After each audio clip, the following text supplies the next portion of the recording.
crazy. Yeah, that's what's up, man. It's been a hectic week for me too, man. Like, with my computer going out and get Yeah. another graphics card, couldn't really did much. I did a lot of console gaming though, but other than Okay. that, it's been a crazy week, man. Been a crazy week. Yeah, I heard you said something about your graphics card. What how'd your computer go up? Apparently, I guess I knocked over my cup on my desk, and the way my desk is built, like it's it's a wooden desk, but in the back there's like a cable management, port where you could Little put hole, yeah. it's a little hole. My PC was on the under that, what I'm saying, Mm. under that desk. So I'm guessing the water kind of seeped through there and got inside inside the case, and I saw water inside the case, but the graphics card is like on top. Yeah. So it got hit. There's no shield, there's no protection or nothing. So I'm like, oh man, what the heck? So Dang. every time the graphics card was plugged in, it wouldn't turn on. But as soon as I take the graphics card out, it'll boot fine from the CPU. Mm-hmm. Like the GPU was just refusing it to turn on. And I Nice. never had that issue before. I'm like, dang, no warranty. But it's a good thing because I was able to upgrade, able to Mm-hmm. play, more competitive games. What graphics card you go with? The highest that my motherboard was the 3060. Mm. So I got the 3060, 12 gigabyte, the best one for it. Okay. But Yeah. I ain't feel like buying a new motherboard, new power supply unit, because only thing I play is RPG Maker. You don't need nothing. You can play them joints on your phone. So. Hey, you don't need nothing powerful for RPG Maker game. You know what I'm saying? Right. So Well, it worked out. It worked out. Well, we're live, so maybe we should get this rolling. Get this. So, For sure. welcome to another episode of the Rarely Typical Players podcast. I am Psychronic to Psychronic Games. To my, on the left side of the screen we have D757 Gaming. What's up? On my right we have Marlon Unjaded. Hey, what's up, y'all? So today we're going to review Edge of Reality, which is a Starscribed fiction. So Starscribed is a game made by BirdBunch, and the Edge of Reality version of it is basically a roguelite situation instead of like a standard RPG with like a normal type of story type situation.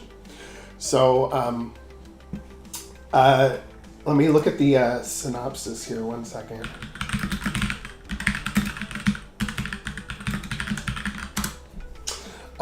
So we got Edge of Reality, a Starscribed fiction. Conquer the 5 circles of reality through combat challenges, resource management, and discovering secrets. Each circle having their own random pool of enemies and bosses. Will you face a favorable foe or be mercilessly crushed by the cruel fates? Number 1, mix of strategy and action. Time is given to each turn to plan your actions while having limited time to execute them once you commit the turn. Rise above the challenge by having solid strategy as well as keen reflexes.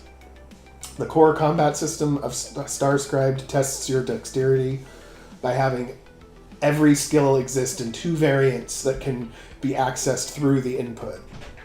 Hitting the falling weapon with the lighting will determine the property of the skill used, changing its target, scope, element, or perhaps completely change what the skill does.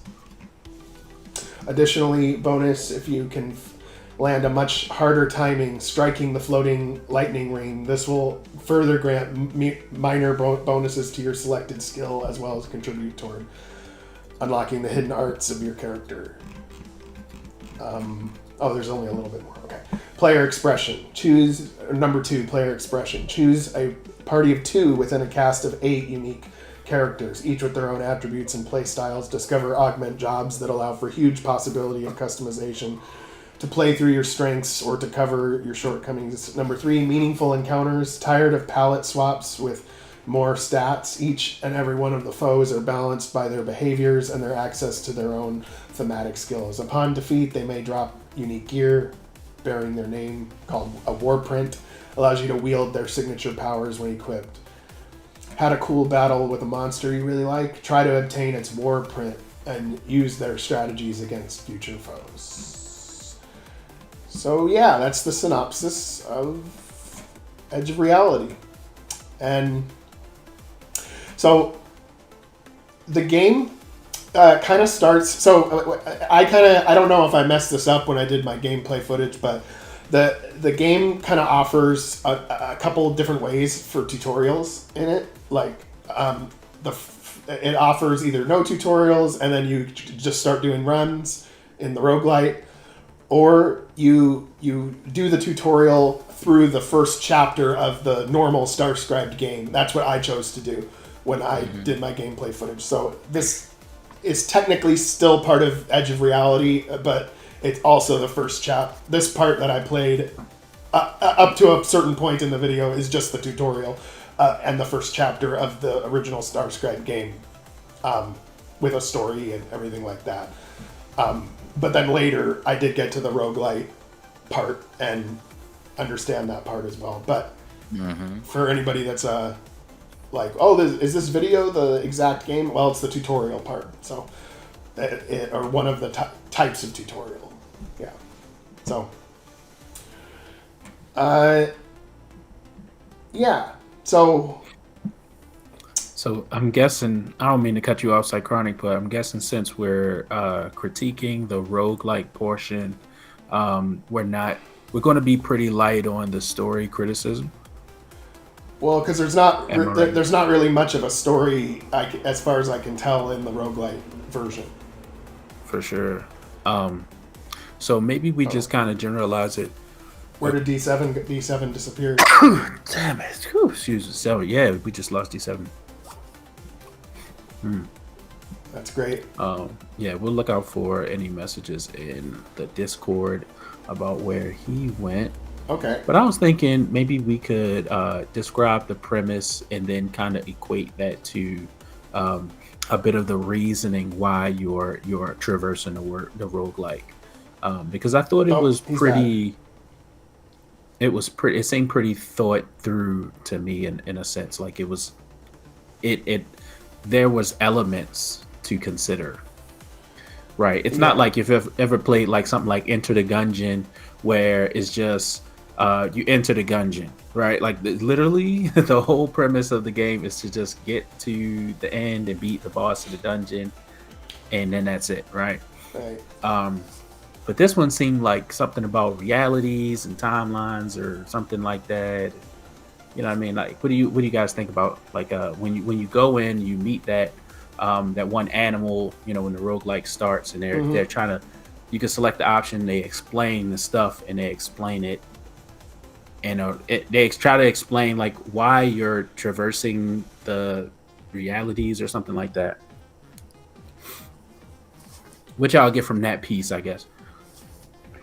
Not much. I just kind of felt like the game kind of just says pick your characters, pick a bonus, and then you just start doing runs, and those runs are like sometimes like a repetition of like a previous run. Like it's like the same map, but then like different enemies will appear where the old enemy was, and it just blocks you until you fight them. But I don't know what but I'm confused as to like because if we're kind of on the story-ish right now, even for a roguelite, I'm kind of confused as to what my purpose is, or like why I would even do this, just for the combat, or just for the like runs.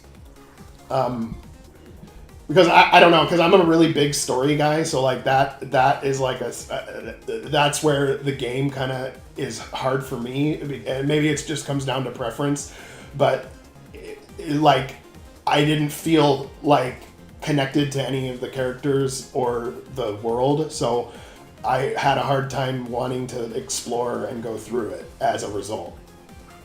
Yeah, as if the roguelike feels like an extra mode that could be unlocked after you reach a certain stage in the main game. Yeah. Maybe you already have the understanding of how the characters work, what they do, and how to use them, and then you've already kind of went in a dungeon. You're familiar with some items and stuff like that. You played through some of the story, so now you get to use maybe few of the characters that you've unlocked to traverse the roguelike. Yeah, that makes sense have, if that was done that way. Right. Yeah, so I see your criticism there. What you think, D7? Do you want me to kind of repeat? Sorry. I think D7 was muted. I'm sorry. Oh, my bad. Yeah, we can hear you. We can hear you now. Sorry. Mm-hmm. All right. So, the way the game is designed, roguelike is like jumping into the roguelike mode is basically suicide. Because it's too early to partake in that. You know what I mean? So now you have these two different modes. You have story mode, which in the roguelike mode, which is basically unlockable just by having a save file according to the developer. That's all you need. You don't really need to do anything other than save the game to have access to the roguelike. So throwing your players so early on could be a deterrent, and it's already a complicated game as it is, but in terms of story, you really don't have an idea what's happening unless you this is a lore that's throughout the game, and talking to certain characters. So it's just an add-on basically. Yeah, I see. So like I mentioned in the beginning of the podcast, like the premise was more so like some sort of reality jumping and stuff like that. There wasn't a lot of story to be had, so we was just going to try to judge the premise to see if it kind of fit a roguelike scenario. Yeah. For the most part, I think it did. Yeah, sorry to cut you off, but once you play the main, you will know the purpose of each character that you do pick in a roguelike. So there is, some backstory. There is purposes for each of these characters that you are making. I mean, and picking in the roguelike game. So just like Marlon said, the only thing we could really talk about is the mechanics and the structure of the roguelike. And what if someone just jump into the roguelike, like from the jump, is it having the roguelike available, early on? So. Yeah, and then as for like the main Starscribed story, I mean, because this is connected to it, right? I did, since I was playing the tutorial, that was the first chapter or whatever, I did get to play a little bit of the story. I did feel like it was a little bit weak, though. It had some good presentation. I really liked when BirdBunch used those like images and stuff to like kind of tell the story. Like the imagery looked good.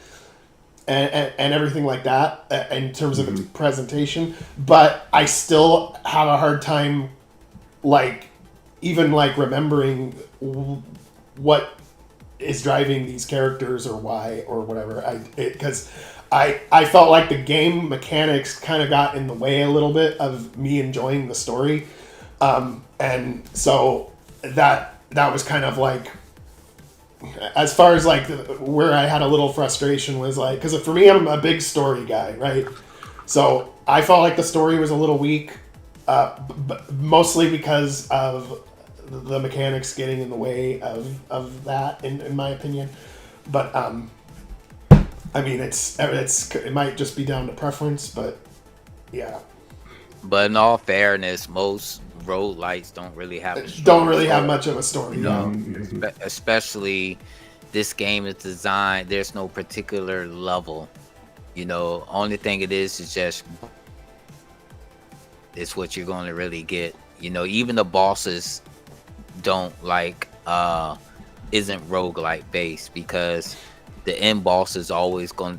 Well, well, what are we talking about? Just like what's the main topic we're talking about right now? I think we're probably capping off story because Okay. there's not much more to say about the story. Okay, so you fight each boss. There's basically, well, basically, you're being tested by the little in the beginning to see how far you can get, within the different universes. It's basically it's just one big contest, to see, it's a test of strength and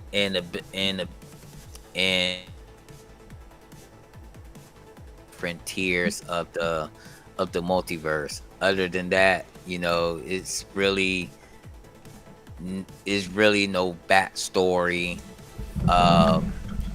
of the game, of the enemies that you fight within the edge of reality. Like if you get to an end boss, there's really no backstory, but in the main game they may have a purpose or some type of reference, like an important part in the game. But other than that, know much about these enemies, and that's the thing. You don't know Okay. much. So story wise, it's really kind of hard to really put one on the roguelike, to be honest, because you're really not gonna get one. It's just basically an extra mode where you have unlockable characters and all the possible unlockable gear that you can get that's scattered abroad. Right. And I will say, to cap off the story part, I was mildly interested in the game when I was playing the tutorial in the first chapter in the story, but then as soon as it got to the roguelike mode with no story, I definitely lost interest a lot at that point. Yeah. Okay. So Okay. I guess do we not? Does it make sense to even rate the story on this one? Because it doesn't even seem like the purpose of this particular game is to have a story at all, really, or much of a story. Man, that begs the question, because honestly, I was going to say, hey, like, it's unrateable. Like Story yeah, is like unrateable. NA, not applicable or whatever. Right. Just and then the rest of the categories can be the average, so to speak, and then the story is just kind of like a neutral, like non-existent thing. Hey, but let me also interject, because I feel like, yeah, I see somebody said comment and custom art. Believe me, we're going to get there. But have you ever played Hades? No. Yeah, I play Hades. So right? Hades got a story, and that's one of the best roguelikes on the market. Have you ever played Dead Cells? Yes. Dead Cells is kind of in the same wheelhouse, where it's not much of a story, but there's a premise, and the premise is I guess solid enough to keep you playing, in my opinion. But with that said, also, have you ever played? Damn, I can't remember, but I'll probably remember for the end of the podcast. But some games do have a premise, some games do have a story. I think it would be unfair if we tried to give this game a pass because it doesn't have a story. Because roguelikes can have a story, yeah. So Basically, just like you talk to the little creature, you're being tested. You gotta pick 3 people. Basically, see, can you get to the end? And there's these bosses, and I'm not gonna really give too much away, but you do have a choice towards the end. Now, there is lore scatter about. Now, if you care about finding the lore and reading it, that's on you. But like a story wise and different cutscenes, you're not going to get that. Okay, got it. So, also the game was called Rogue Legacy. It was a roguelike, but every time you died, your children basically precede you, and then they have certain traits and stuff. Yeah. And you go and do the run again. But so for this game, having the roguelike mode, but also having a story, and when you jump into the roguelike mode, you don't really understand the story. I'm gonna have to, me personally, if I was gonna give it a number, I would put it right there on a 5 mark, and then keep it pushing. But if you do, guys, you know, if y'all don't want to rate it, then we just push it. I'm fine to rate it. For story wise, for me, honestly, I'd say it's more like a 4 for me, story wise. Okay. Just to be fair, I feel like somebody might come with a game that is a roguelike, like the whole premise is a roguelike. Oh my goodness. I don't want to, hint to anything, but I like roguelikes myself. Somebody might have a story roguelike game. So we can't just say, oh, roguelikes don't have a story. Some of them do. So we got to figure out how we would do that moving forward. But what you say, D7, before we move on to the next topic? I mean, like I said, you're not going to really get much. So I'm with 4. All right. So where we going, Psychronic, with the next topic? What's the next topic? I guess the next topic would be let's go with the presentation, overall, like presentation and stuff. Because I know that the longest, I mean the part that we're gonna have like the most discussion on, I think, in this episode is the mechanics of the game, like the gameplay and stuff. So I'm thinking that is better if we do that at like as the the premiere at the end. But as far as the presentation goes, I actually think the game looks pretty good for the most part. And the little cutscenes in between added a really nice touch. Make the game looks, I think looks pretty professional. There's some graphics, like some of the enemies seem like they're some of the default graphics for enemies that I've seen, but then the custom stuff looks really good. Like I like the, are the do we know if the battlers are custom or are they holder battler? They look kind of like holder, but I'm not sure. They are. They're holder. They are custom. Oh, they're custom. Okay. They drawn.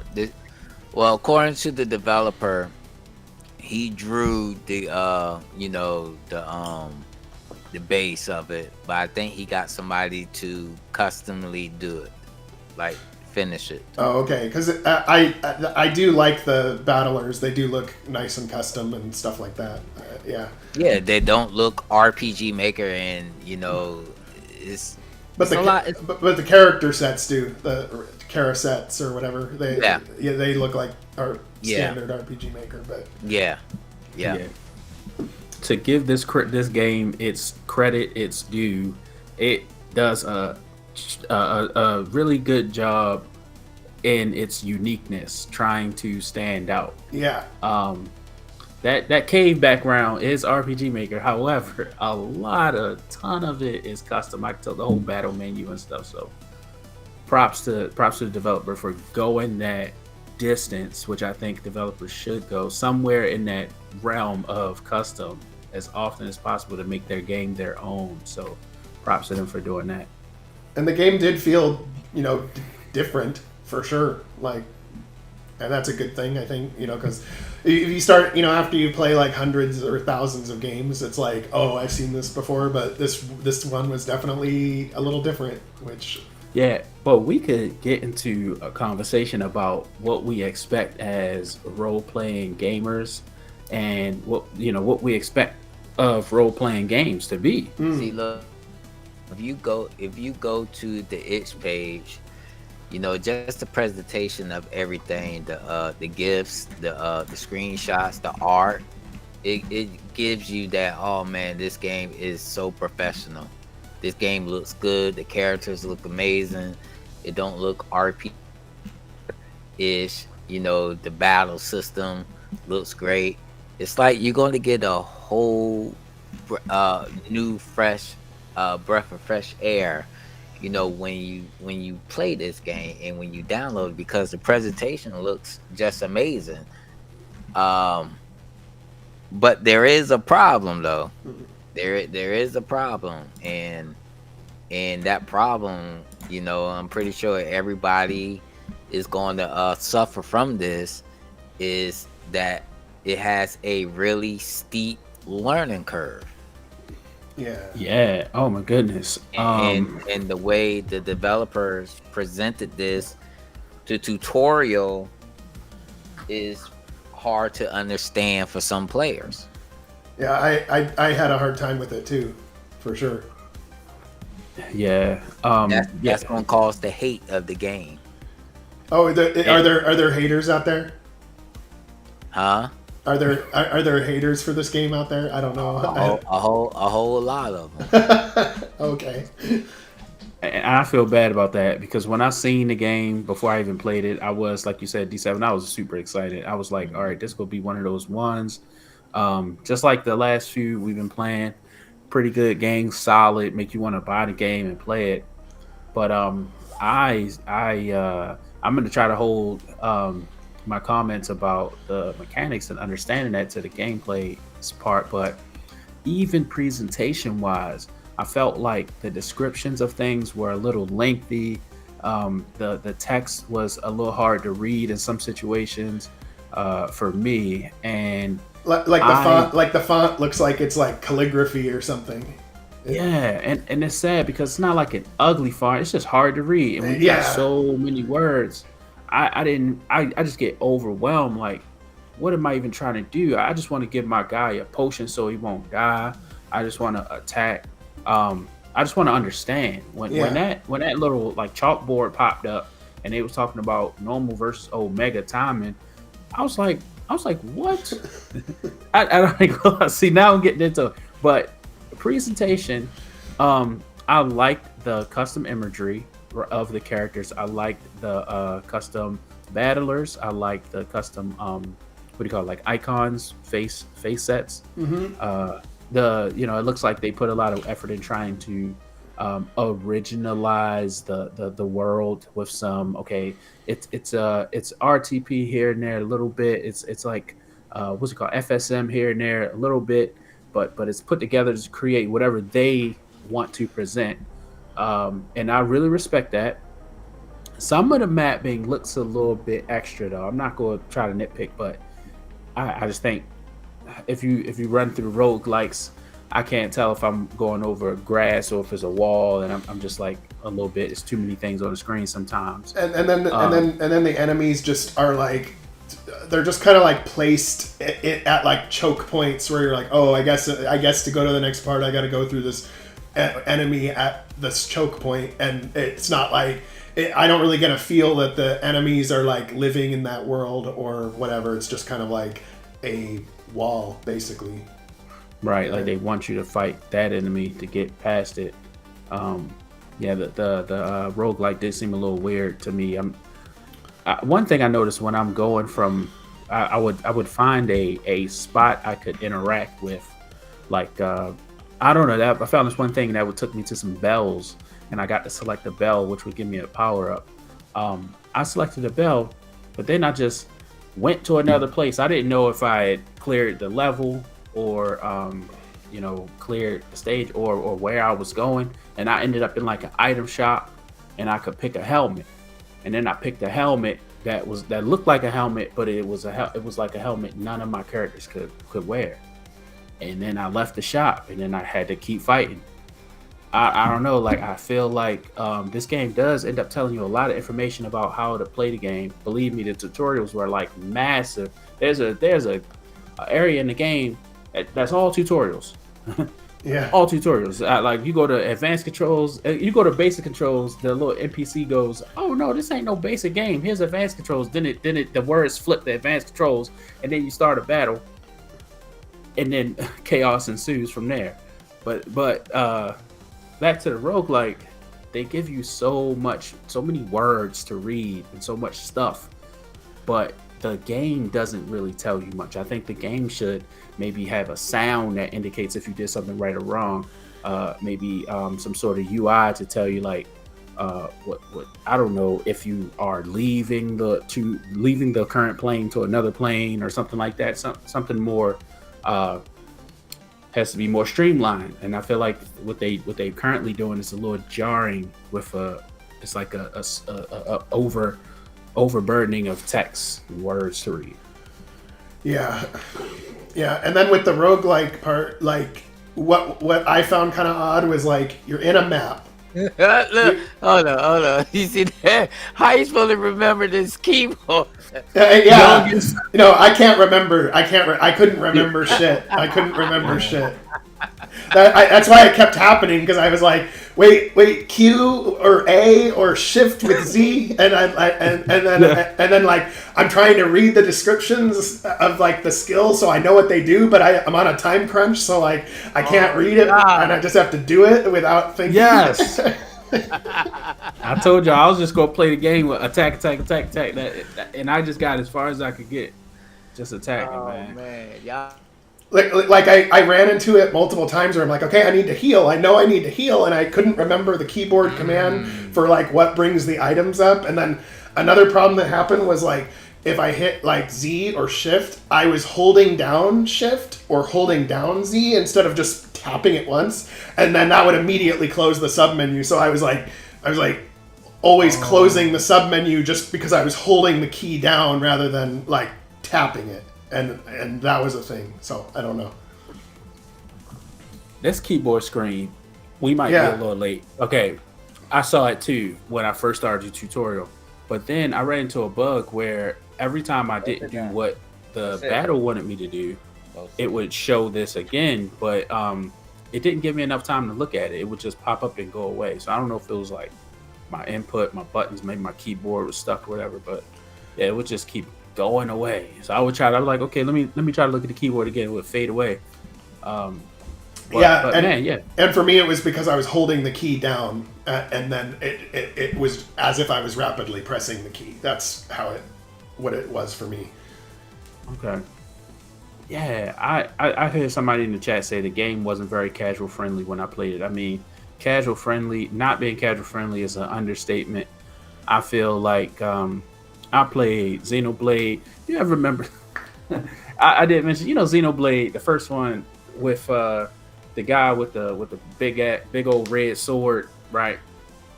And you having to like face the enemy a certain kind of way, and then you gotta wait till you could press a button to do a move and all this stupid stuff. Oh, Xenoblade Chronicles X2 was like super complicated with its like timing and stuff, and I was harkening back to those games. This was the most confusing for me.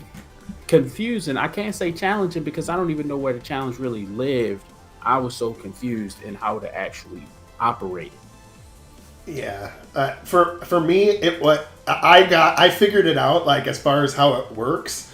But the thing that was tripping me up the most was I would forget which keys did what, and then I just would be like randomly trying to press keys to do an attack at least before the time ran out, and like even if I remembered it, I'd forget again and stuff like that. And like I couldn't like see all my options in one menu or whatever, which is what I'm used to. But I had to just remember the keyboard commands. I guess it's better with a controller, I've heard, but on the keyboard it was pretty tough for me.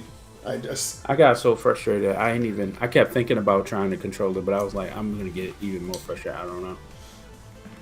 I'm usually a controller player and junk, but I'm usually a keyboard guy myself. Lay down. So yeah, like you did mention, as far as presentation is concerned, they use these like images and stuff like that. I thought that was really cool, pan background images, and I liked they try to give some sort of like personality to the characters and stuff.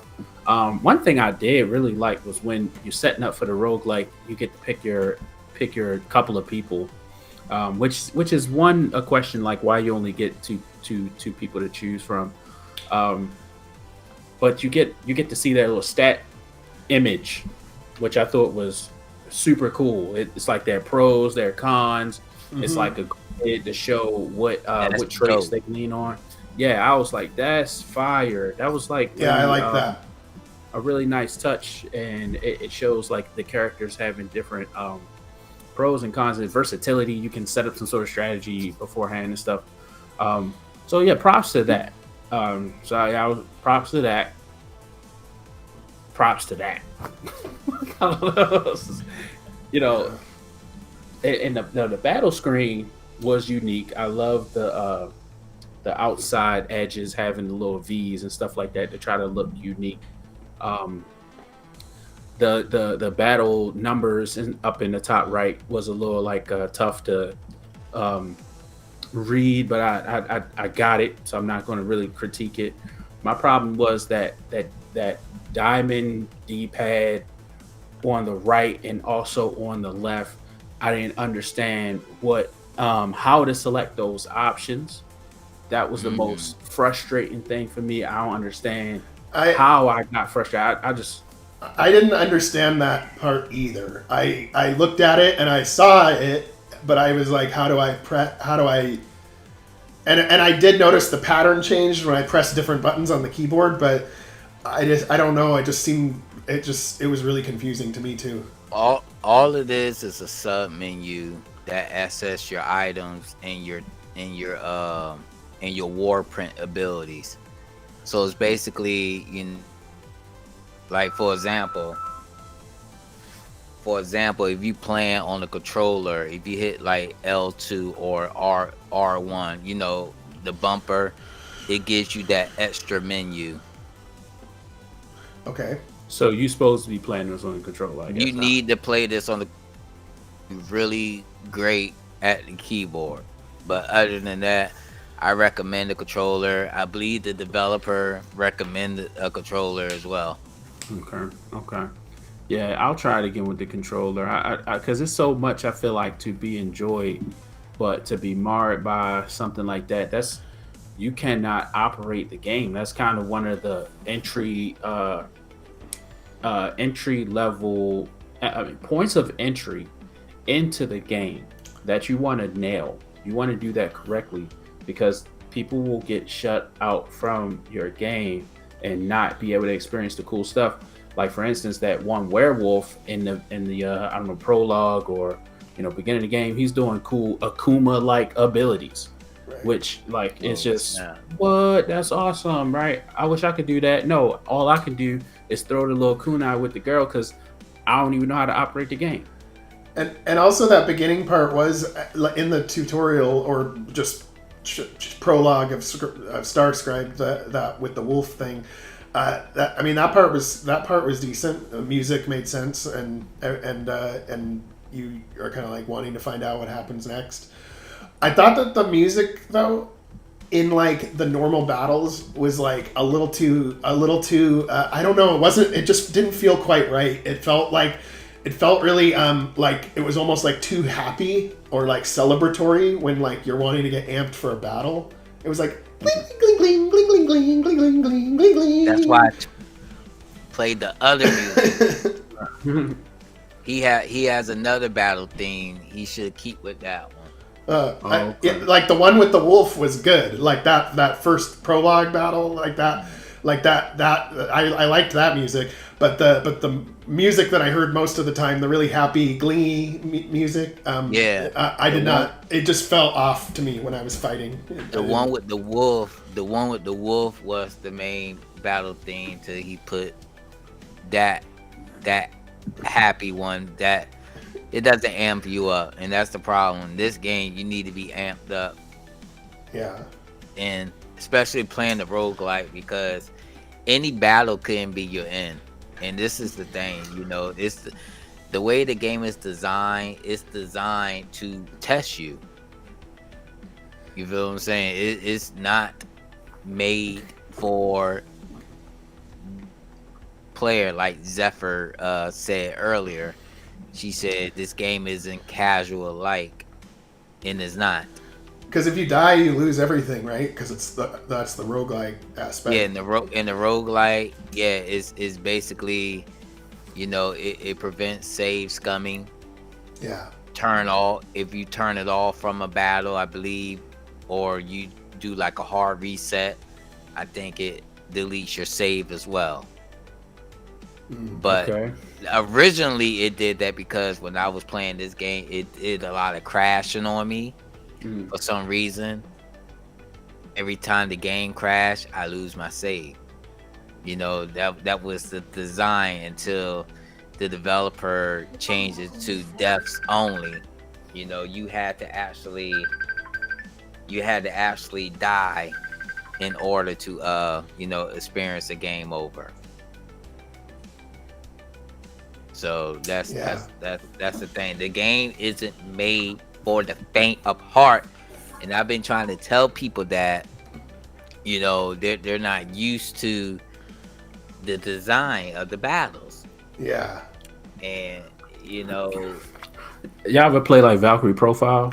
Yes. Right. Yes. Yeah. I liked Yeah. it. Yeah, like I'm like that I game. like that. You know what I'm saying? I'm good at RPGs, bro. Like I don't know. I think that I wish I would have played this before we podcast reviewed it. Like somebody said, I don't know. I'm going to do better personally to look at games that we have in our Discord that, you know, members in our Discord are looking for critique on, you know, games that I haven't touched. Other folks need, you know, they're in development, because I'd like to have given this input a little earlier to be able to experience the product as it should have been experienced. I feel really bad that it was so hard for me to get into the game. You know, really frustrating. I played shoot, I haven't played you ever played Unicorn Overlord? Yeah. That game has a PvP mode that's a little like, you know, offline based, but it gets the data from the internet and stuff like that.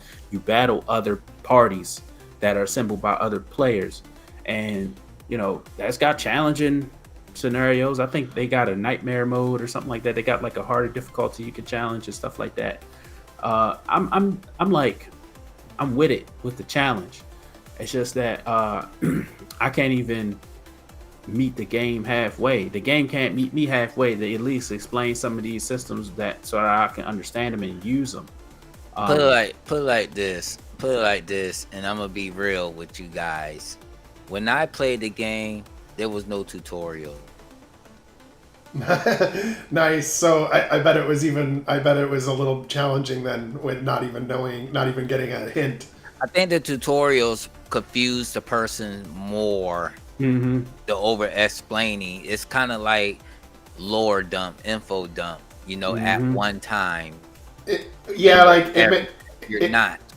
made me kind of have like the thought while I was playing, like I just want to play the game. Like I just want to play the game. It was like the mechanics of the game were like getting in the way of me wanting to play the game. Like absolutely. And I'm just say just a little bit as me as like a reviewer, I wanted to critique that area of the game as well. So I'm saying yes to everything. Would you like extra explanations? Yes.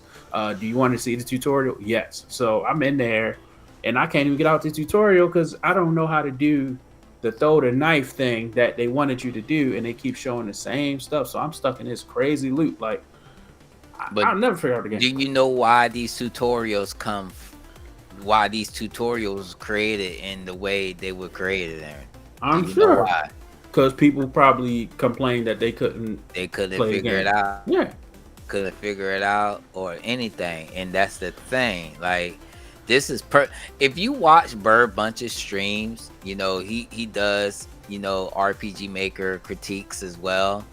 The way the guy over explain things and, you know, the way he give criticism tells about how he is as a game maker. Yeah. You know, I call him the mad scientist, you know, because the battle system, you don't see it nowhere in any RPG Maker game. Yeah, I've never seen anything like this. Not even these characters, but the other characters. There's characters that would take your understanding to a whole different level to see how they work. Like one of the character Varys is like one of the passion, hardest. right? one of the hardest and confusing characters, but he does a lot of damage if you know how to use him right, and that's the problem. You know, you really have to study these characters, you know, on the verbatim scale, because you just can't attack in this game. You can't do it. It's impossible. It's literally impossible. If you're playing Super Mario or Nightmare Arena and you come and play this game, you're not going to win.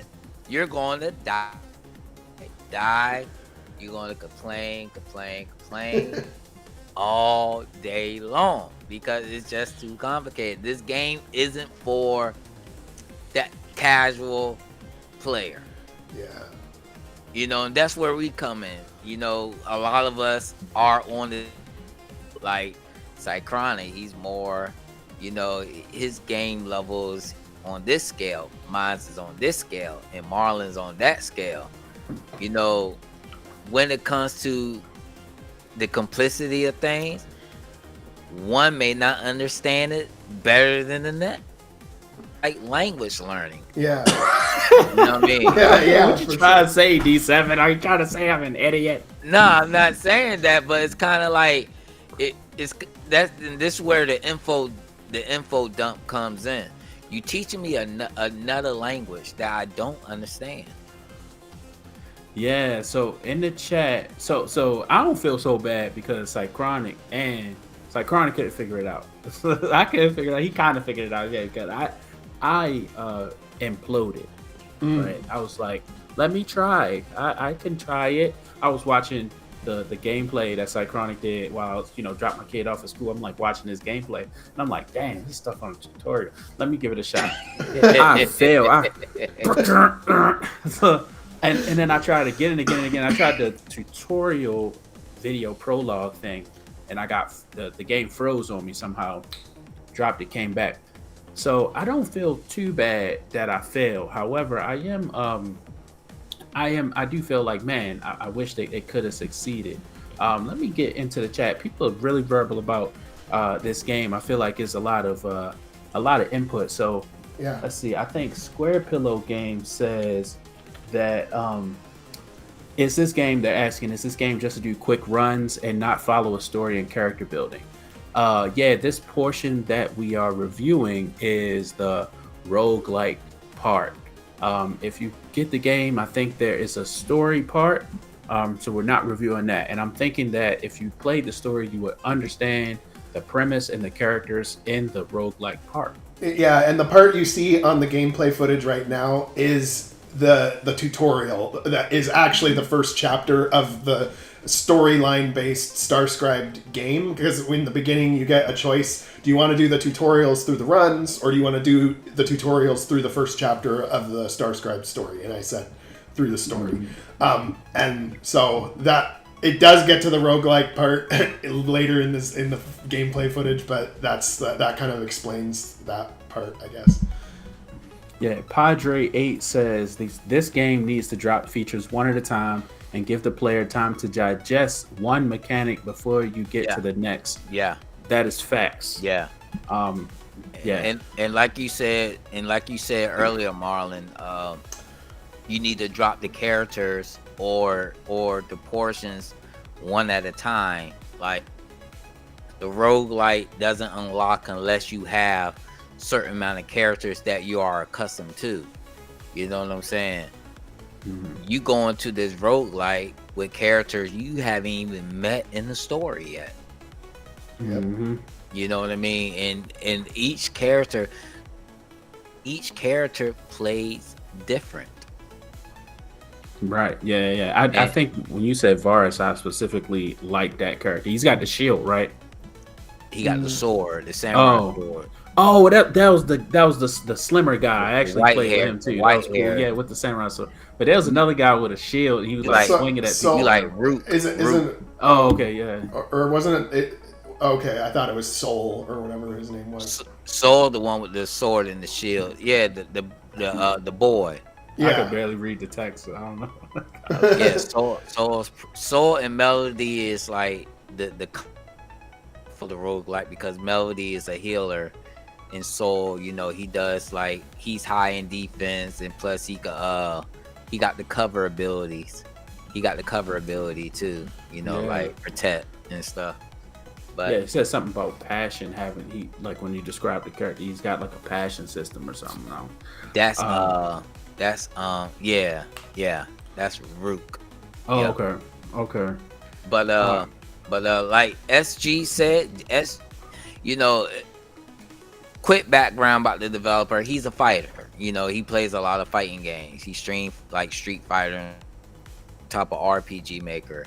This game is basically just that. It you know, it's a fighting game put into an RPG maker style game where you need to know certain combos and certain button inputs in order to succeed. Yeah. Also, I wanted to respond to what Dutch Power Creations was saying in chat. Yeah, What I'm is not, it? I'm not a casual gamer either. For me, gaming is like an experience where I'm sitting down to do some serious gaming whenever whenever I'm gaming. But let's make it make sense though. Yeah. Oh, I totally And agree with you. Yeah. that's all you need to know in this world. You need common sense, right? When you play this game, you are a casual. I don't care how long you've been playing video games for. This game will make you and break you. Oh, but yeah, see now we're trying to shoehorn the definition of casual to fit this confusing game. In my opinion, we all know what sneak attacks are. We all know what like setting up for the next turn. I think right, like what kind of intermediate or advanced level role playing game mechanics, or even fighting game mechanics for that matter, if this is supposed to be akin to any sort of fighting game, should we have known going into this game in order to do well in it? let's make it make. That's all we talk about when this chat is making things make sense, right?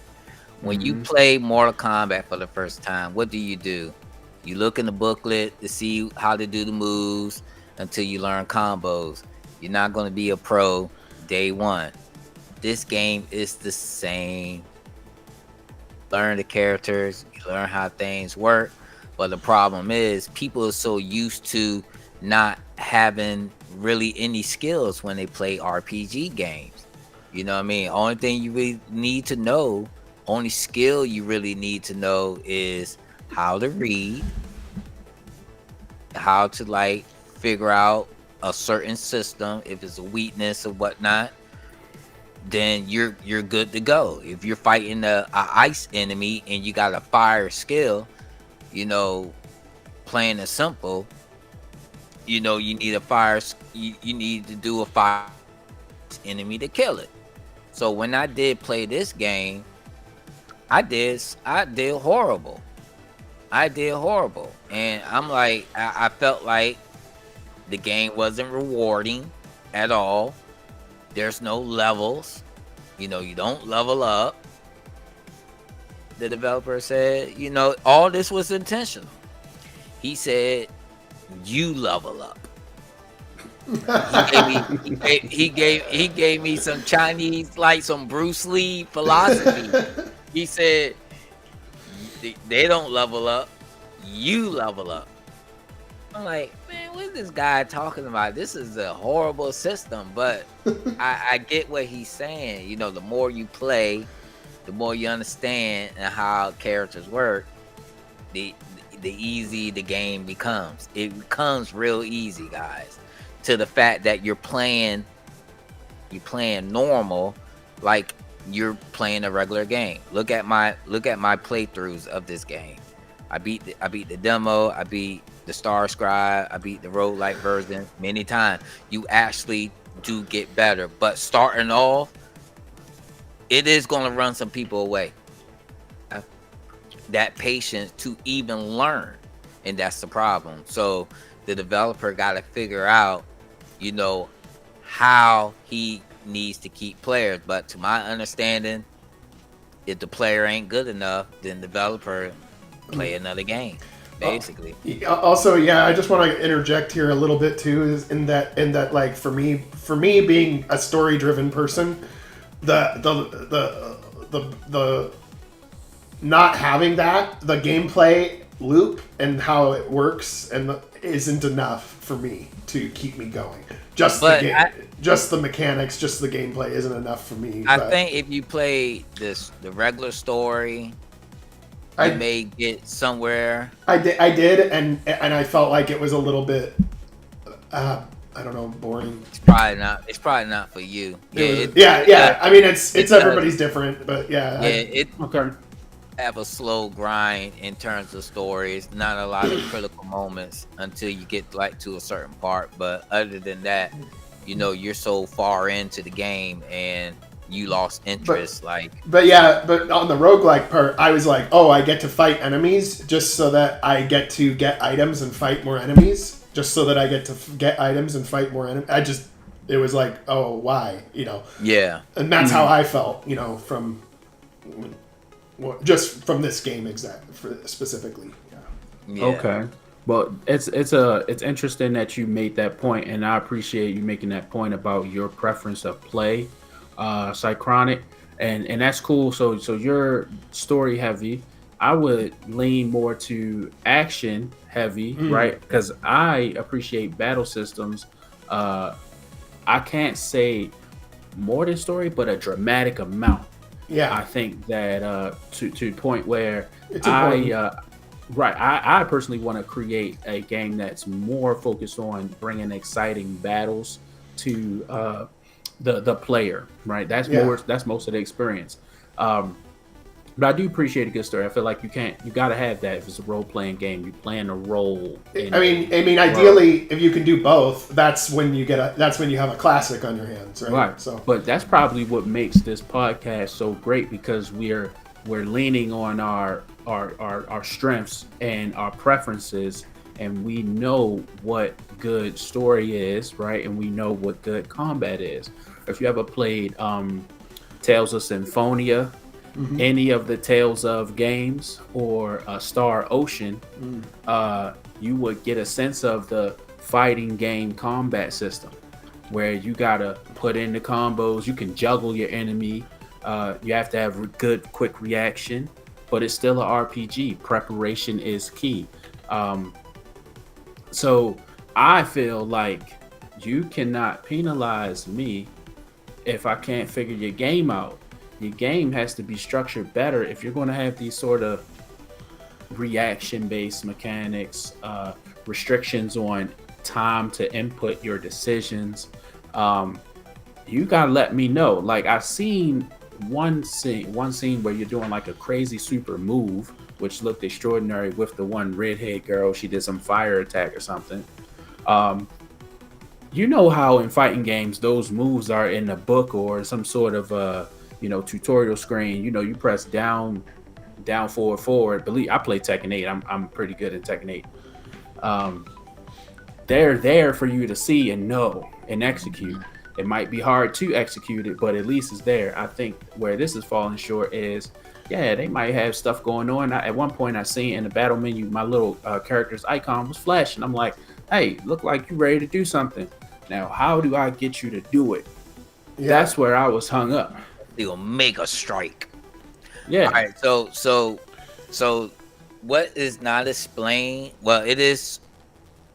Each move has two variants to it, and that's where the flash and strike. So your attack, your weapons has a special variant, and your skills has a special variant. When you're in that flash and that Omega stage, your moves does a certain example. The girl Melody, right? If you want to do a healing spell, right? Her healing ability, if you cast it without the flashing icon, it heals the whole party. But what's the flash? Okay, go ahead. I'm sorry. But if you flashing, it creates a shield that doesn't take so much magic points, I believe. it tells you the description inside the menu. Like if you go to like your equipment menu and your skill, it tells you like the Omega version and the regular version. And That's all it is. And I did figure that part out. That part I did figure out.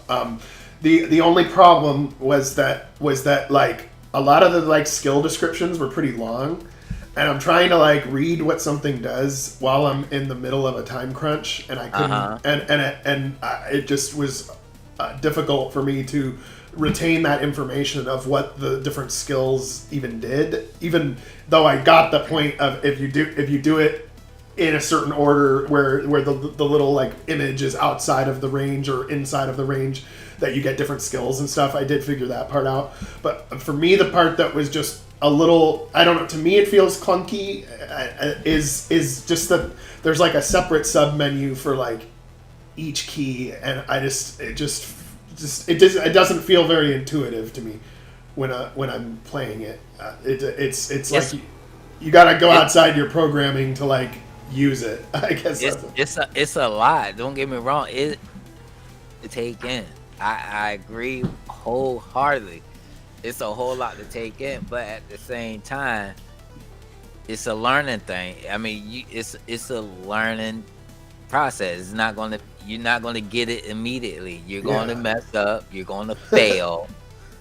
You know, but you get better. Like that's true. You get better. But the thing is keeping the players around to get better. Yeah.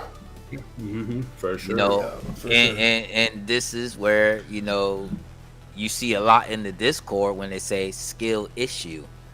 This is the game that we say skill issue inside the Discord. Real talk, it is facts. When we reviewed it last time, the regular mode, skill issue. So we're the ones who have the problem, basically. According to the developer. I mean, y'all getting on me, but I'm just speaking. You know what I'm saying? Like, hey, you know what I mean? Like, I played some games. Don't even get me wrong. I played some games I didn't even like. I've been playing all these spam people. I should never gave them people my freaking number. Hey, but I've been playing like for example, I've been playing, certain games you play, you may not understand like certain mechanics to like later on. They're like, oh, yeah, this is what this is. You know what I'm saying? Like this is basically one of these games. You stay with it, you fail, you get better, you level up as a player. So when you leveling up as a player, you get better. Yeah, I want to apologize to the developer and even I'm sorry, I don't want to cut y'all off, but also the viewers, because I feel like I wasn't able to do this game justice because I was hung up on that, and that's also becoming the bulk of the podcast is how confusing the controls were. But just to I guess call out some more bits of presentation, like I think that was very great. Like some of the like battle animations that were used like on map were unique, like the flare and fireworks and stuff. I think there was so much to like actually like about this game that I really feel like the tutorial, the learning curve experience was marring it so horrendously. Yeah, it is because it's a lot to take in as a casual player.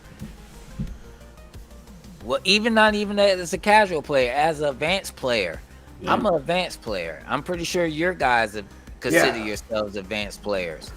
But there's going to be a game that's you're going to succumb to, and this could be that game you're going to succumb to. Yeah, and there's unless games, you take that time and actually learn how to play it. And there are games out there that are perfectly good games, but it's just like the way, depending on the person. Oh, this isn't my type of game, right? Like that. That's a thing. So. And what y'all guys saying about the new Dragon Age game? Isn't good. Oh, which one? Which one? Dragon Age or Dragon Yeah, Quest? Because that comes out tomorrow. Dragon Age, the Veilguard one. Oh, I'm not even going near that. How about y'all? I mean, I think that ever since EA bought out BioWare, the quality has really gone down. So I don't expect it to be high quality, but you never know. But I feel like other people saying the game is good. I've seen both sides. If you look at Skill Up on YouTube, he has a review. He hates the game. I don't know where these people come from that like the game, but some people do say it. I've seen vestiges of folks that do like it. Anybody I hear talking positive about that game is affiliated with Electronic Arts, BioWare. I'm pretty But, sure. I'm pretty sure. When dang, I played Dragon Age Origins, and I played Dragon Age Origins, the expansion. I think Origins is Awakening. better, in my opinion. I played Origins as well. Yeah. It's so much better, and I ain't gonna lie, I haven't played Veilguard, but I know where they were going because I played Dragon Age 2. I played that to the end, and I was pissed because it wasn't like Origins, but it was something. But then I played Inquisition, and I couldn't get past that. I couldn't get past the first beginning, and I trashed it. I'm sorry, I just couldn't do it. And then here we are with Veilguard, but that was after the latest Mass Effect that they dropped, which bombed as well. So I'm just like, Andromeda. yeah, Andromeda. So I'm Yeah, not that was even going back to it. Yeah, I think Walmart was selling that for $5. Yeah, I yeah. ain't lying. Yeah, whenever you get these like mergers and acquisitions, the quality of the product always goes down for sure. Yeah, because Every single time. Game. Yeah, they're not making a game for people who like RPGs anymore. Right. They're trying to appease the mass of who I don't know. And so they end up with something where they get a lot of sales, but it's generic, and like no one will like look back on it fondly or remember it or be like, man, that game from 25 years ago was so fucking awesome. Yeah. No. But there are a lot of classics that people still go back to them 20 years later. So, you can,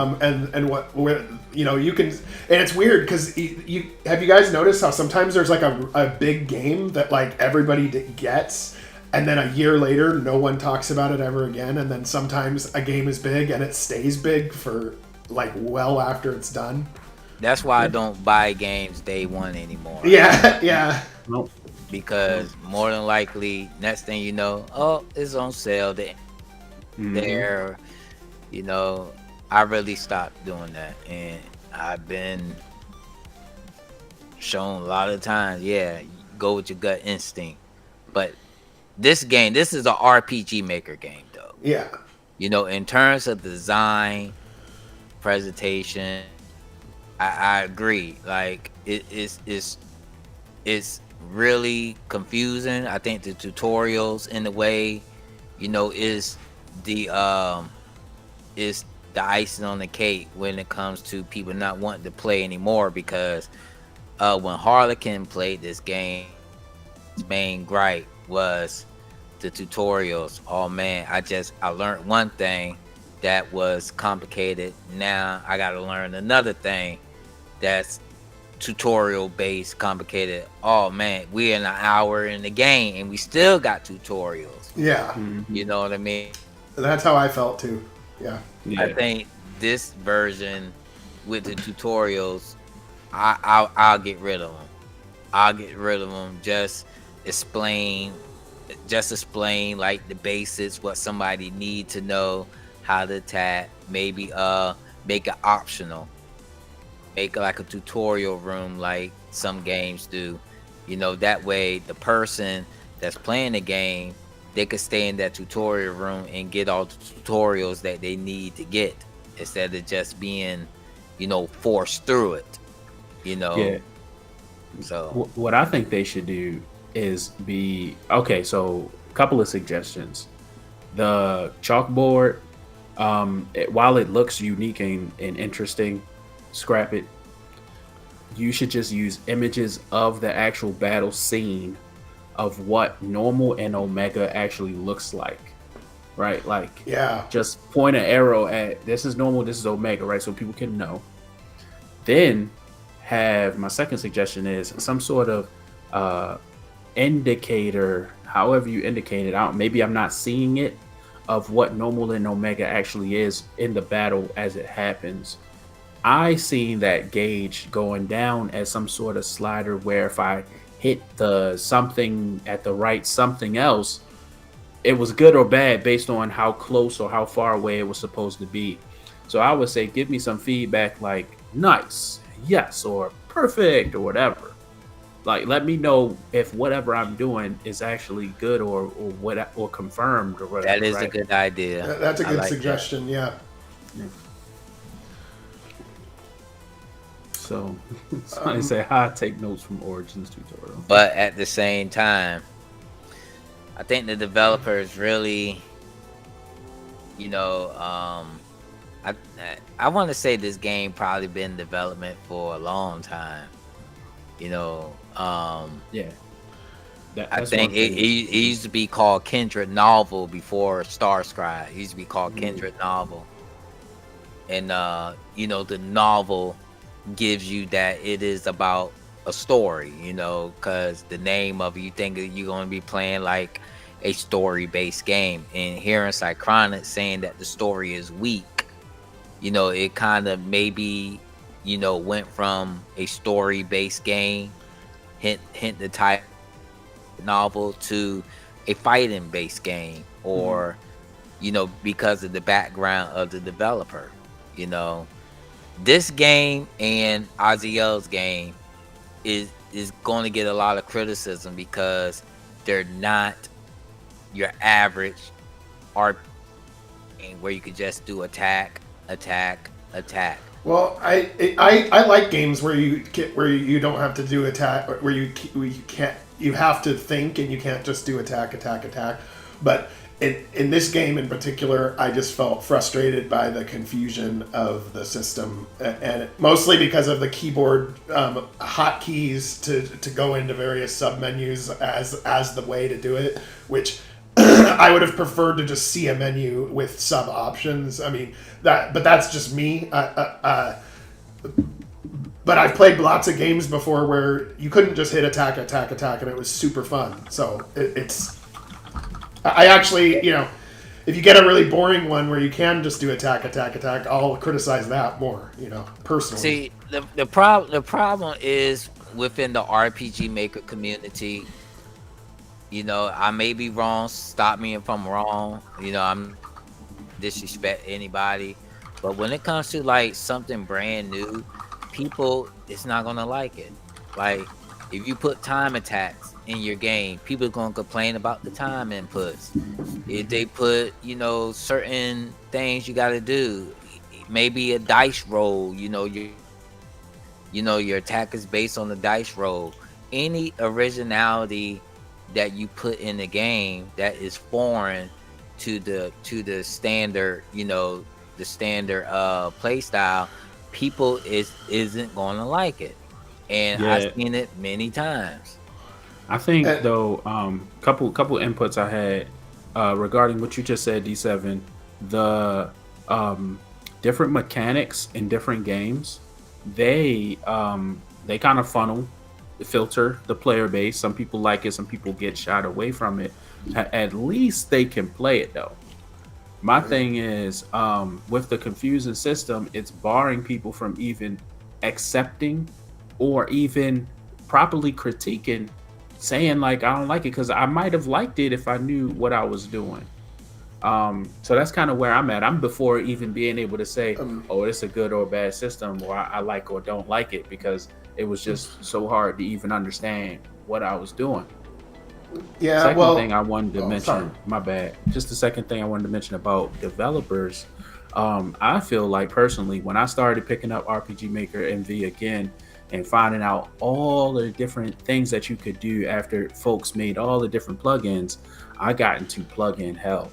And my game, I wanted to put every plugin I found out into the game. I'm like, dang, so you can play, you can change your battle system, be like Octopath Traveler. Oh, let me try that, you know.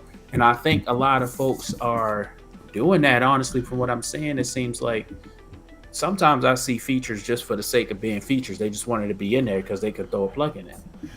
Yeah, sometimes more mechanics isn't always better mechanics. But let's be honest. Let's be honest though. Do those games, all the battles is basically different skills, different enemies. Yeah, I mean, like a vast majority of the time, it does feel like, oh, I've played this type of battle. Let's before. be honest. Let's be honest. The Octopath Traveler system, find the weakness and you just spam the weakness, right? Yeah, and there's lots of games that have the exact same system that they're RPG Maker games. And, this game doesn't do it. This one's different, yeah. You feel what I'm saying? And people is gonna hate it for that. But it did have that brake system though. Yeah. Right. And I think the brake system is in it got the brake system. It has the Octopath system too. It does use those features, but the way the characters are designed, each character, you're not going to just go to the skill. You actually there's a hidden synergy between each character, you know, that goes well with each other.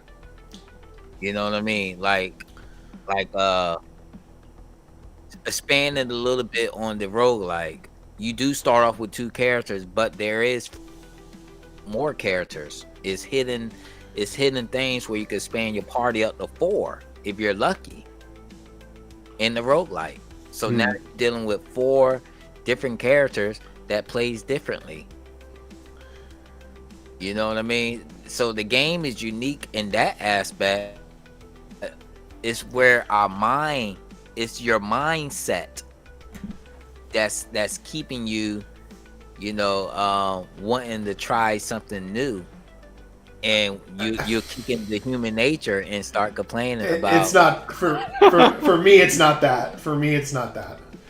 Damn, I'm not. I did not say you. You just said for some people. Okay, got it. For some people, that mindset kick in. Oh, I just can't attack, or they're gonna complain about the thing falling down. They don't have enough time to decide.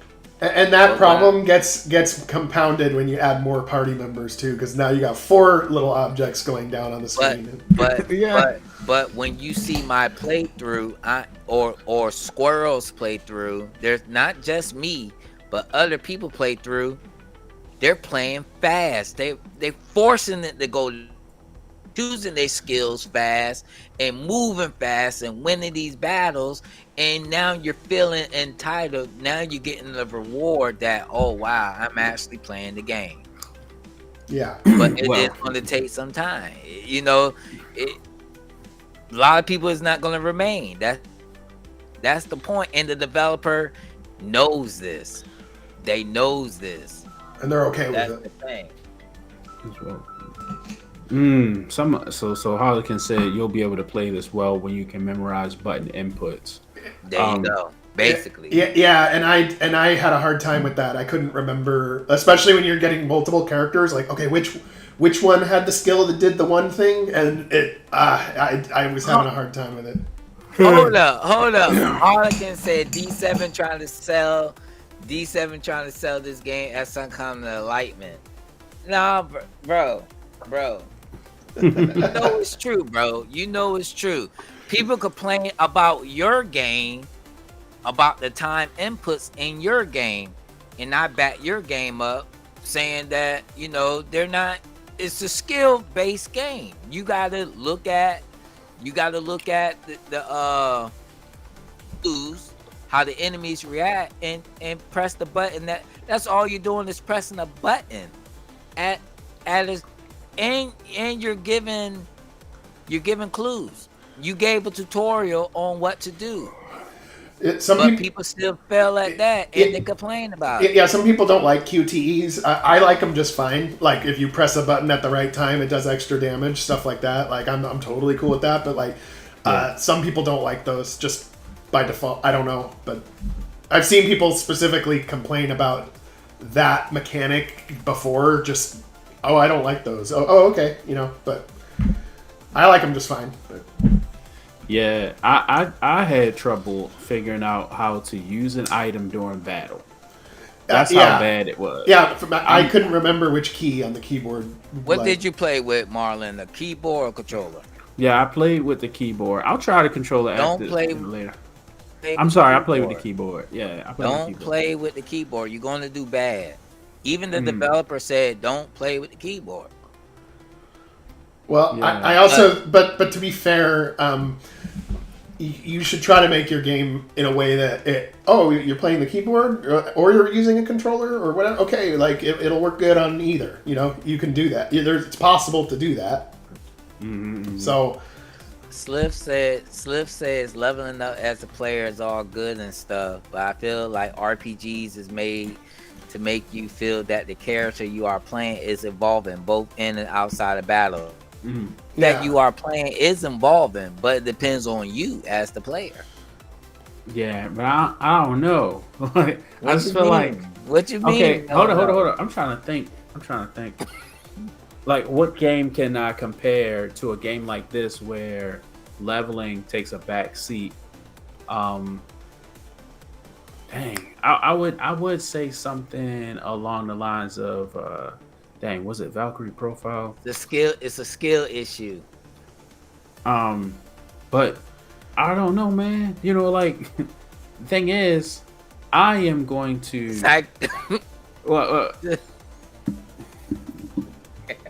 What they say? Psychronic says it's a skill issue. No, I didn't say that. Oh.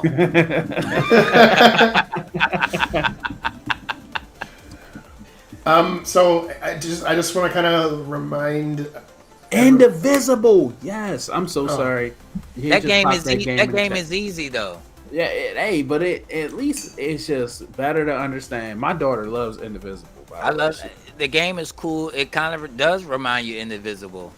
Yeah, that's what you meet the different characters. Each character plays different. You know the book, I believe.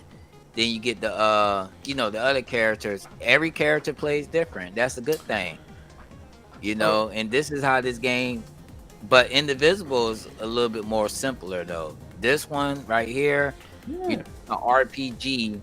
Well, they both consider RPG, but one is more action based. Well, this is action based too. Yeah. Yeah. So I just think they shouldn't hit you with a whole novel before the game starts. You know what I mean? Like, you start off the game. I don't know how far that's what I meant to ask, as far as the roguelike element is concerned. How far along did you guys make it, right? How many runs did you do? I beat it. Okay, so what does it mean to beat it? You feel accomplished. You feel no. So so like, do you make it to the last level? You're like, yeah, I did it. No, I meant like, are you supposed to make it to the last level or something like that and beat the super boss? So basically, there's 5 different floors, right? Mm-hmm. You go through 5 different areas. It's all random, right? Mm-hmm. So there's manners where you find these keys. You can get gear. These random gears. There's stuff that you can trade. There's secret bosses. There's secret characters. There's there's these mechanics that help you kind of go forward and make your character stronger and level them up. They got stuff called lodestones. Lodestones is what actually levels your characters up. These chromatic lodestones. Whenever you use them on the character, you level up. You level the skill. You learn a new ability. But there's weapons as well that you can get. There's different weapons that you can get, but all that isn't guaranteed. All that is randomized. So you can actually beat it with your primary gear, like your primary weapons.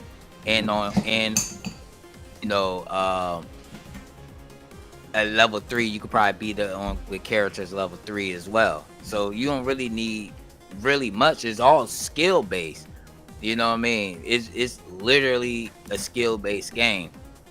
But you go through 5 different floors. You fight a main boss per 5 floors. Yeah, I believe there's like four bosses that you fight before you go to the final boss, which is choice based. Then you fight him. You go to different and when you're done, I believe if I'm you could run it again, but it's harder. If I'm not, it's been a while since I did beat it, but I beat it multiple times, more than once.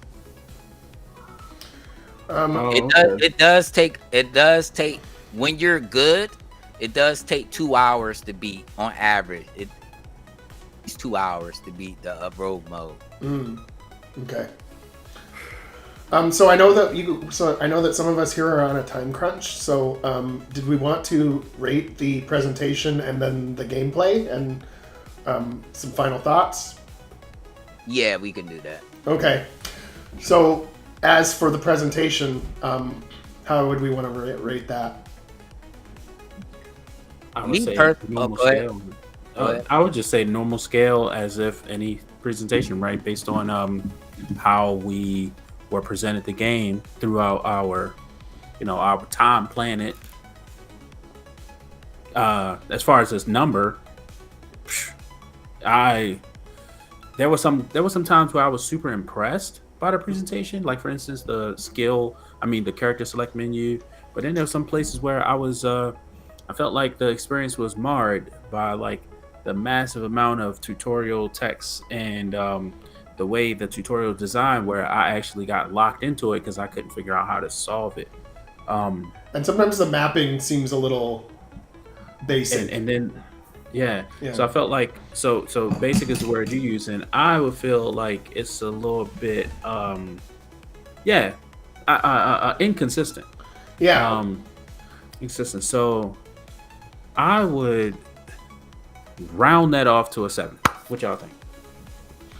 Yeah, that seems fair. For me, it'd be a little lower, but it'd be like a 6.5 for me, and it's okay. There's some parts of it that are really well presented, and some parts there's a few gaps in the net. I feel like the star attraction though is the battle system in this game. Like that's what the main focus is on.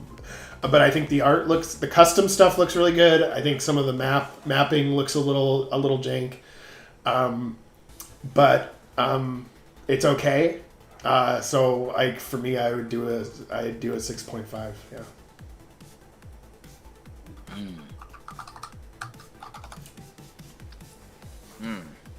Now, fairness. I played this game before the tutorial dump. In my days, there wasn't none of this. So, I didn't have that. But I do now. I think the developer took into consideration people that played the game and was like, oh man, they don't get it. How can I understand? But it can be a little bit too much. So I would do away with the tutorials, bro. And just have like a tutorial room like this that you can learn and actually how to play the game at your own pace. But during the story, it just takes a little bit too much, which can cause your player to be bored quickly. That's not good. You want to going from a strong wolf battle, trying to survive and cool character art into a long tutorial. It's not a good look. So but other than that, it really presented itself in the fact that it's trying to be unique. It's trying to be different. It's not trying to follow the same model of most RPG Maker games that you get to see. But it all depends on the person. In the end, I get it's difficult and I know it's hard, but I like the game. I like it. I'm a Souls player. I like hard stuff, so I give it 8. Nice. And then what's the next section? The gameplay mechanics and such. I'm gonna just throw mine out there. Gameplay is like a man. Okay, I'm gonna be really critical of this one. It's a 4, and for all the reasons that I said throughout the podcast, I'm gonna just leave that where it's at. Okay, I would give it a little higher than that myself. I'd give it a 6. I did start to understand the combat. I did start to like figure it out eventually, and it wasn't that bad for me. However, there was no purpose for me playing this game. Like, so I didn't feel invested in the world or the characters or it didn't feel rewarding to me. So I didn't want to play, even though I figured it out. I figured out the combat system and the mechanics, and it's not necessarily bad mechanics, but it wasn't very fun mechanics for me. But so I do see where it does have where it is trying to be different, and it does actually present very different mechanics than what you normally see in a game like this, which there's a uniqueness factor there. I think there could be some better ways to intuitively teach the player how to do this. I didn't really like the chalkboard thing. Like your suggestion is really good, Marlon, about like as you're actually doing it, you see what it really looks like instead of like a drawing of what it looks like, and it doesn't look like what the drawing looks like. You know what I'm saying? So, right. But I would give it a 6 personally. So we're mainly rating the roguelike version, not the story. Right. Right. And the gameplay, we already did the story rating earlier, but the gameplay is probably pretty much the same as the main, except the roguelike part. But yeah. So roguelike, I feel like is really too early to present it. You should wait at least. You should release it character by character, or maybe a part of the story where you do have most of your characters, then you can add in like hidden characters that you get along the way. So it's there to play. I think a lot of people's going to be too fond about it. But if I'm not mistaken, the developer did have a tutorial room where you can learn and practice the characters, the players that is in the roguelike. They do have that, I do know. At the end of the day, I'm sorry to say it's gonna come down to your skills. Like real talk. It's like applying for a job. Not everybody could be a welder. Not everybody could be a mechanic. And not everybody could play this game. Like real talk. Like I'm just being honest. So the game definitely isn't for everybody. It's for those that like complicated stuff, mind the speed, and don't mind taking the time to play it. And that's according, he said it himself, that's perfectly fine. That's perfectly fine. And Drifty played this game about cry and like, oh my god, I can't how do I beat this guy? And Drifty was defeated by this game. Like that tells you there's a whole I mean, the RPG Maker legend was defeated by this game. That tells you a lot. Me personally, I like the game. I want to see the game finish. I am a fan of the game. The developer is a chill person. Definitely a bit supporting the RPG Maker community. Mm-hmm. But I actually personally like the game. Roguelike, it's pretty decent. You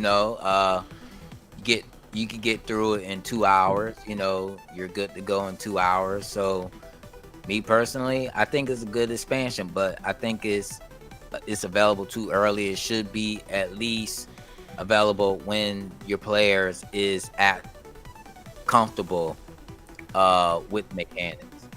For So, sure. this definitely, is a skill issue with some folks. So I give it a 8.5. Alrighty. It's always interesting when sometimes we review a game and then like the scores are like the same, and then sometimes like depending on the attribute and the game like can be pretty different from each other on our scores too. Kind of funny.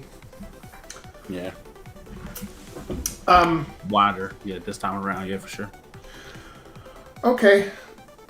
Well, do we have anything else on this, or do we have any final words for the developer? All I'm gonna BirdBunch. say. Oh, Go go ahead. ahead. Go ahead. All right. All I'm gonna say is, I want this game to grow. Honestly, I want it to be like fun. I want other people to play it. So I hope they take some of the criticism in consideration.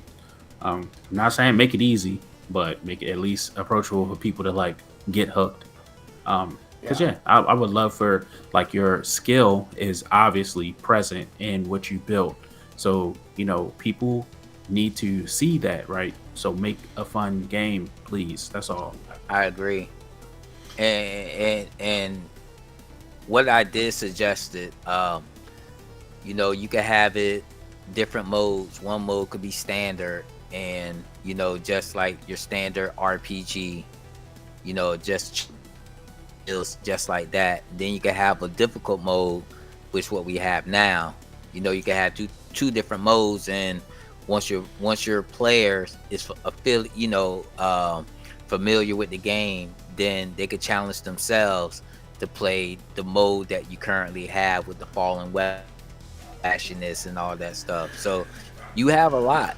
You as a developer have a lot to show, in your game. And I think it's quite sad that not everybody can enjoy it the way that they should be enjoy video games, And I think that's the problem to this day. That's why games are getting so easier and easier. You really don't need a whole bunch of skill to play these newer games. So, I beat more PlayStation games than I ever beat Nintendo games, because those games actually you needed skills. And to this, there are some older games that I probably can't even beat. You know what I mean? Just because of the skill. But nowadays, games are more designed for resale. I want to sell my game to everybody. I want everybody to be able that they can beat it. Yeah. And And in order to get like massive amounts of people playing your game and not quitting, it ends up taking a hit in the difficulty department, or it becomes more generic just for the sake of people not quitting your game because they don't get it or whatever. Yeah. Exactly. I wanted to like this game. I guess after playing it, it's not my kind of game. But I do respect it. I do see where the developer was trying to do something different, and I think that the game can be improved greatly. And I think that I'm sure the developer will be doing that over time. I mean, it already is like looking better than when I first saw it a few years ago. So I see it going in a good direction, and I just hope that like the feedback that we've presented like will help in that. So good job, BirdBunch. Keep going. Good job, BirdBunch. Sure. And those who are interested, definitely give this game a try. If you are a streamer, Annoyed Nova, I'm talking to you. Give this game a try. And also, there's a lot of people don't know about the Rarely Typical Play. They share our information with them.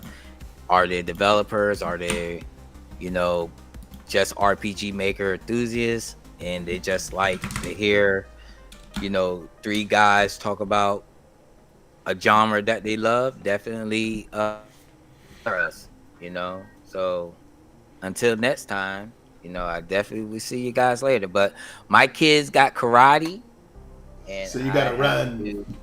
I have to run, And I'll see y'all guys next time. Sounds good. See you guys later. All right.